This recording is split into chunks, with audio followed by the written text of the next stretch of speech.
पोरीच्या बापाचं स्पष्ट म्हणणं आहे शेती पाहिजे, सर्व्हिसही पाहिजे, एकटा पाहिजे, त्याचे आईबाप म्हातारे व्हायला पाहिजे म्हणजे लवकर उलगतील. ही भाषा कोणाची आहे?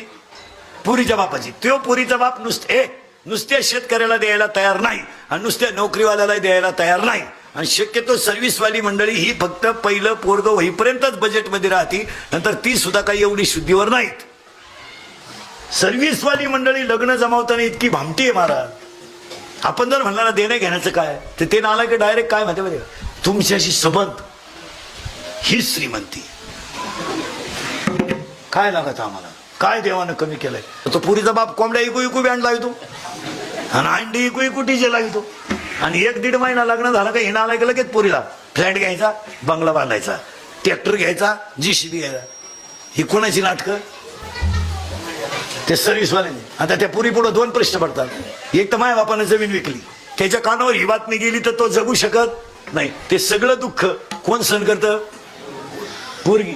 पण एक ध्यानात ठेवायचं पोरीनो, तुम्ही तुमच्या बापापासून कितीही कोणापासूनही लपवा, पण तुम्ही नवऱ्याच्या घरी सुखी आहे का दुःखी आहे हे तुम्ही जगात तुमच्या बापासमोरून लपू शकत नाही.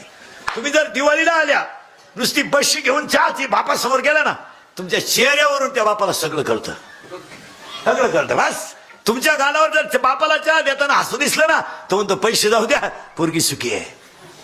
पुरीचा चेहरा जर पडलेला दिसला ना, तो चहा पित नाही तो चहा खाली ठेवतो, त्या पुरीचा हात धरतो, तिला खाली बसवतो, टपकन गाल ओढतो आणि टपकन विचारतो खोटं बोलायचं नाही, काय सांग. पदर डोळ्याला लावते, फुसफुसून सांगते, सांगायची वेळ तिला येतेच, ती सांगते.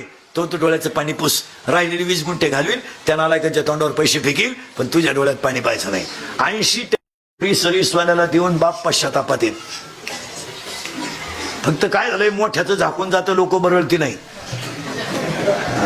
लोक इथून पुढे लग्न जमावणाराचा निमा वाटा करून घेतला पाहिजे. हे मधले जे दलाल आहेत ना, हे जमावणारे, हे गुतावले पाहिजेत. नाही तर 80% सर्व्हिसवाल्यांच्या बायका दुःखीच आहेत. यावर तुमचं मत काय? आता ते फक्त आपल्याला वाटतं बा तिला शेतात जावं लागेल. पोरगी आहे ना महाराज, जाऊ दे थोड्या दुष्काळानं हाटला, पण पोरगी शेतकऱ्याला देण्यात मजाच आहे. फक्त तो पोऱ्या निर्व्यसनी पाहिजे, बस. तो पोऱ्या जर 2 एकर जमीन असेल, जर